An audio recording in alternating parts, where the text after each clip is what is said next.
ओह, तो तुम दुकान खोलने जा रही हो। अब मैं भी वही करूंगी जो तुम्हारे साथ करना चाहिए।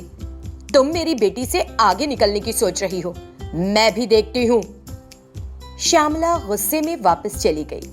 अब आगे इस कहानी में देखते हैं कि श्यामला ने आखिर क्या किया। मानो जैसे उसके सिर पर खून सवार हो, श्यामला गुस्से में घर पहुंची। उसने शेखर को सामने के दरवाजे से अंदर आते देखा। क्या आप जानते थे कि सौम्या एक दुकान खोल रही है? हाँ, मुझे पता था। इसी घर में रहते हुए उसने मुझे बताना जरूरी नहीं समझा। मैंने उससे कहा था कि एक बार जब सब कुछ तैयार हो जाए तो फिर वो तुमको बता दे, इसलिए उसने नहीं बताया होगा। पर अब तो तुम्हें पता चल ही गया और दुकान कुछ ही दिनों में खुल जाएगी। शेखर थोड़ी बात करके बाहर चला गया। श्यामला और भी गुस्से में घर में घुसी। उसे देखकर उसकी बेटी स्वाति ने पूछा, अरे माँ, क्या बाहर किसी का खून करके आई हो? स्वाति ने मजाक में सवाल किया था, लेकिन श्यामला आग बबूला हो गई। नहीं, लेकिन इस समय ऐसा ही कुछ करने का दिल कर रहा है मेरा। क्या किसी ने कुछ गलत बात की? आप किसको मारना चाहती हो? और कौन? मेरी सौतेली बेटी सौम्या। मुझे बिना कुछ भनक लगे उसने दुकान खोल ली। यहाँ तक कि तुम्हारे पापा ने भी मुझे नहीं बताया। मेरा मन कर रहा है कि मैं उसे मार ही डालूं। तरक्की पे तरक्की किए चली जा रही है। हाँ, नहीं तो बिना हमारी जानकारी के लिए दुकान भी खोल रही है और हम हैं कि हाथ पे हाथ धरे बैठे। अब देखना मैं क्या करती हूँ। मैं उसकी सारी खुशियों पर हमेशा के लिए ग्रहण लगा दूंगी। 2 दिनों के बाद सौम्या एक एक करके सारा सामान व्यवस्थित कर रही थी और जल्दी से दुकान खोलने की तैयारी कर रही थी। इस बीच श्यामला और स्वाति ने सौम्या का काम खराब करने की योजना बनाई। सौम्या घर आई और शेखर के पास गई। तुम्हारी दुकान का कितना काम हो गया है? आज आखिरी दिन था पापा और सब कुछ तैयार हो गया है। ड्रेस मटेरियल्स और बाकी चीजें सबकी व्यवस्था कर दी है। पंडित ने कहा है कि उद्घाटन के लिए आने वाला सोमवार शुभ रहेगा, तो उसी दिन पूजा रखते हैं। स्वाति और श्यामला ने दूसरे कमरे से चुपके से सब कुछ सुना। ठीक है, ध्यान रखना। कुछ देर बाद शेखर चला गया। माँ, 1 हफ्ते में उद्घाटन है। आपने कहा था कुछ करने वाली है, लेकिन कब करेंगी? मैं 2 दिनों से ठीक से सो नहीं पाई हूँ। इसी बारे में सोच रही हूँ कि क्या करूँ, लेकिन कुछ समझ नहीं आ रहा कि क्या किया जाए। अच्छा, तो मैं आपको अब एक तरकीब बताती हूँ। हाँ हाँ, बताओ, जल्दी बताओ। दुकान खुलने में 5 दिन बचे हैं। उसने सारा सामान दुकान में रख दिया है। क्यों ना हम आज रात उसकी दुकान के अंदर कुछ चूहे छोड़ दें। चूहे सारा सामान कुतर देंगे। सारे कपड़े और ड्रेस मटेरियल्स की धज्जियां उड़ जाएंगी। फिर हमें कितनी खुशी होगी। सोचो सोचो माँ। है ना अच्छी तरकीब? हाँ, ये तुमने सही कहा। हमें आज ही रात ये करना चाहिए। फिर वो चूहे के पिंजरे को एक गटर के पास ले गई और पिंजरे को चूहों से भर लिया। चुपचाप वो दोनों दुकान में गईं और चूहों को वहां छोड़ दिया। अब तो जरूर उसका सारा सामान खराब हो जाएगा और सौम्या सर पकड़ के आंसू पे आंसू बहाएगी। दोनों घर वापस चली गई, लेकिन श्यामला नहीं जानती थी कि चूहों के डर से सौम्या ने पहले से ही दुकान में चूहे पकड़ने के क्लिपबोर्ड्स फिट किए हुए थे। अगली सुबह सौम्या दुकान में आई तो इतने सारे चूहों को पिंजरे में पाकर वो चौंक गई और बाप रे, मैंने अच्छा किया कि पहले से ही यहाँ इन चूहों के लिए इंतजाम कर दिया था। लेकिन एक साथ इतने सारे चूहे। सौम्या ने चूहों को पकड़कर बाहर छोड़ दिया और सीधे घर लौट आई। सौम्या को एकदम सामान्य देखकर श्यामला चौंक गई।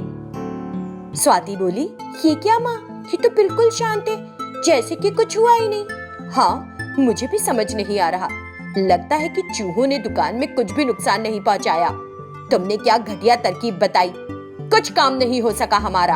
हाँ, चुप रहो अब तुम, मैं ही सोचूंगी। माँ, मुझे क्यों दोष दे रही हो? क्या मुझे पता था कि चूहे भी हमारे साथ नहीं देंगे? अच्छा, जो कुछ भी हुआ उस पर हमें समय बर्बाद नहीं करना चाहिए।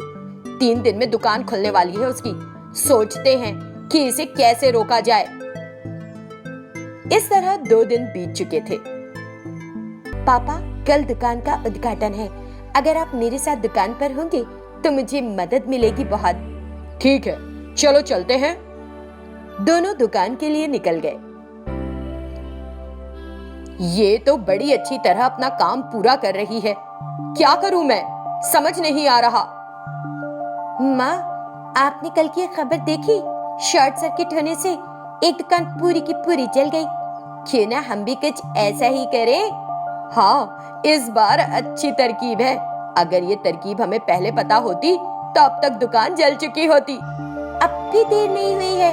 उद्घाटन के दिन ही ऐसा हो जाए तो और मजा आएगा। हाँ, है ना? उस शाम जब सौम्या घर आई तो उसने स्वाति और श्यामला से कहा, माँ, कल हमारी अपनी दुकान का उद्घाटन है। हम सबको जाना होगा। आप लोग तैयार रहिएगा। दोनों ने हाँ में सिर हिला दिया। रात में सौम्या और शेखर के सो जाने के बाद श्यामला और स्वाति चाबी लेकर दुकान पर पहुंची। उन्होंने दुकान खोली और स्विच बोर्ड बंद किया। फिर उन्होंने स्विच बोर्ड को इस तरह से सेट किया कि लाइट स्विच ऑन करते ही उसमें शॉर्ट सर्किट हो जाए। इसके बाद वे वापस घर आई और चाबी को वापस उसी जगह पर रख दिया। अगली सुबह सब दुकान पर गए। दुकान को बड़ी खूबसूरती से सजाया गया था। सौम्या बहुत खुश थी। उसकी सभी सहेलियां शामिल होने आई थी। सौम्या बेटी, अंधेरा है, जरा लाइट ऑन कर दो। अपने पापा की बात मानकर सौम्या ने लाइट ऑन की और ऐसा करते ही शॉर्ट सर्किट हो गया और पूरी दुकान में आग फैल गई। हर कोई डर गया और चिल्लाते हुए दुकान से बाहर भागने लगा। दुकान का सारा सामान जलने लगा। ये देखकर सौम्या रो पड़ी। पापा, हमारी दुकान जल के राख हो जाएगी। कुछ करो पापा, कुछ करो प्लीज। सौम्या रोती रही। शेखर असहाय होकर उसे सांत्वना दे रहा था। श्यामला और स्वाति बड़ी खुश थीं। उनके मन की जो हो गई थी। एक गांव में बड़ा भाई शेखर और छोटा भाई रवि रहते थे। दोनों भाई खेतों में काम करके अपना गुजारा करते थे। उन दोनों की शादी हो चुकी थी। शेखर की पत्नी का नाम कमला और रवि की पत्नी का नाम लक्ष्मी था। कमला और लक्ष्मी एक दूसरे के साथ अपनेपन से रहती थीं और वे अपने पतियों की खेत के काम में मदद भी किया करती थीं।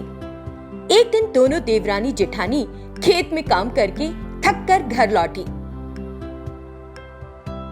दीदी, मैं ये खेती का काम और नहीं कर सकती। मुझे लगता है तेज धूप में काम करते करते कहीं मेरी जान ही ना निकल जाए। सच्ची। वो अपनी थकान के बारे में बताती है। मेरा भी वही हाल है लक्ष्मी। हमने सोचा था कि इन भाइयों के पास जमीन है तो इनसे शादी करना अच्छा होगा, लेकिन ये नहीं पता था कि इस तरह कड़ी मेहनत करनी पड़ेगी। इस तरह उसने भी अपनी थकान जाहिर की। हर दिन काम से लौटने पर अपनी थकान के बारे में बात करना जैसे उनके लिए नियम ही हो गया था। दोनों को खेती करना बिल्कुल पसंद नहीं आ रहा था, लेकिन ये करना उनके लिए जरूरी था। कुछ दिनों के बाद शहर में रहने वाली उनकी एक रिश्तेदार रेवती उनके घर आई।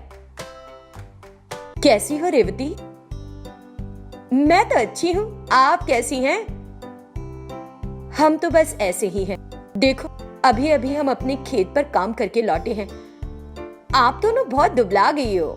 ऐसा क्यों? अब हम क्या बताएं? हम सुबह